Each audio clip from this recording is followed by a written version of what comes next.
নাসির উদ্দিন পাটোয়ারি ও সার্জিস আলম সহ এনসিপির শীর্ষ 10 নেতার বিরুদ্ধে মামলা করা হয়েছে।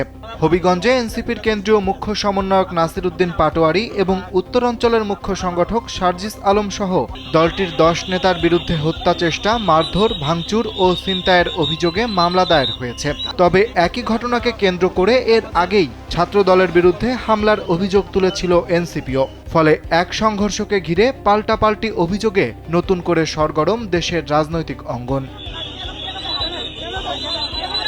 বৃহস্পতিবার রাত 10টার দিকে হবিগঞ্জ সদর মডেল থানায় মামলার এজাহার দাখিল করেন জেলা ছাত্র দলের যুগ্ম সাধারণ সম্পাদক মোহাম্মদ ইকবাল হোসেন রুকন।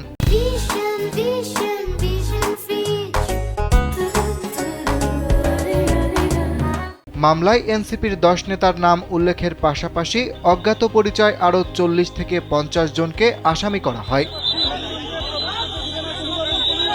মামলার এজাহার অনুযায়ী গত 28 জুলাই বিকেল 5টা থেকে রাত 8টার মধ্যে হবিগঞ্জ পৌরসভার কোর্ট মসজিদের সামনে এনসিপি ও ছাত্রদলের নেতাকর্মীদের মধ্যে দফায় দফায় সংঘর্ষ হয়। অভিযোগে বলা হয়েছে, দেশীয় অস্ত্র নিয়ে ছাত্রদলের নেতাকর্মীদের উপর হামলা চালান এনসিপির নেতাকর্মীরা। এজাহারে বাদী উল্লেখ করেন, জুলাই আন্দোলনের শহীদ রিপন শীলের পরিবারের সঙ্গে সাক্ষাৎ এবং শোক সভায় অংশ নিতে কেন্দ্রীয় ছাত্রদলের কর্মসূচির অংশ হিসেবে নেতাকর্মীরা সেখানে জড়ো হন। এ সময় নাসির উদ্দিন পাটোয়ারি, সার্জিস আলম, আবু হেনা মোস্তফা কামাল, মাহবুবুল বাড়ি চৌধুরী সহ 40 থেকে 50 জনের একটি দল দেশীয় অস্ত্র নিয়ে হামলা চালায় বলে অভিযোগ করা হয়েছে।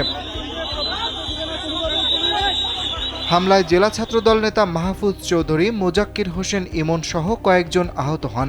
লোহার রড, রামদা, ফিকল ও ইটের টুকরো দিয়ে তাদের আঘাত করা হয় বলেও এজাহারে উল্লেখ রয়েছে। পাশাপাশি সংঘর্ষের সময় আইফোন 13, আইফোন 11, আইফোন 14, আইফোন 15, একটি স্যামসাং S22 মোবাইল ফোন এবং 50,000 টাকা ছিনিয়ে নেওয়ার অভিযোগও করা হয়েছে।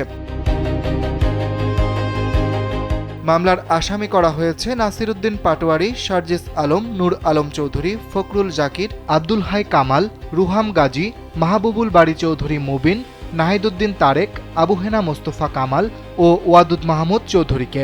অন্যদিকে একই ঘটনাকে কেন্দ্র করে এর আগেই এনসিপি দাবি করে 28 জুলাই পদযাত্রা ও পথসভা শেষে সার্কিট হাউসে ফেরার পথে ছাত্রদলের হামলায় সার্জিস আলম সহ অন্তত 15 নেতাকর্মী আহত হন।